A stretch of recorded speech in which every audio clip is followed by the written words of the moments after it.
কানাডার ইমিগ্রেশন সিস্টেমটা point base এবং সেই পয়েন্ট বেস ইমিগ্রেশন সিস্টেমে এক্সপ্রেস এন্ট্রিতে এখন হাইলি কম্পিটিটিভ। তো সেই ক্ষেত্রে স্বামী এবং স্ত্রীর যদি সমান যোগ্যতা না থাকে, অর্থাৎ তাদের যদি সুপার কোয়ালিটি না থাকে, তাহলে কিন্তু ওই ফ্যামিলিটার কোয়ালিফাই করা বেশ মুশকিল হয়ে যায়। তো দেখা যায় যে স্বামীর যদি পড়াশোনা কিংবা যদি অন্যান্য যোগ্যতা বেশি থাকে এবং স্ত্রীর যদি কম থাকে, তাহলে তারা কোয়ালিফাই করতে পারে না। তো সেক্ষেত্রে অনেকে কি করছে, সেক্ষেত্রে অনেকে যেটা করছে যে সেটা হচ্ছে যে একজনকে রেখে, অর্থাৎ স্ত্রীকে তিনি প্রথমে অ্যাপ্লিকেশনের মধ্যে আনছেন না, তিনি নিজে অ্যাপ্লিকেশন করে ক্যানাডা আসছেন।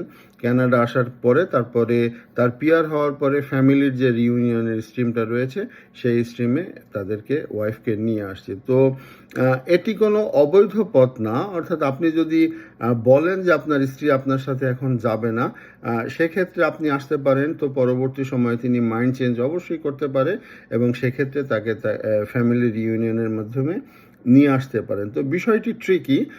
তো এই সমস্ত বিষয়গুলি নিজে ভালো মতো চিন্তা ভাবনা করবেন এবং কোনো একজন দক্ষ কনসালটেন্টের সাহায্য নিয়ে এই কাজগুলি করবেন। ধন্যবাদ।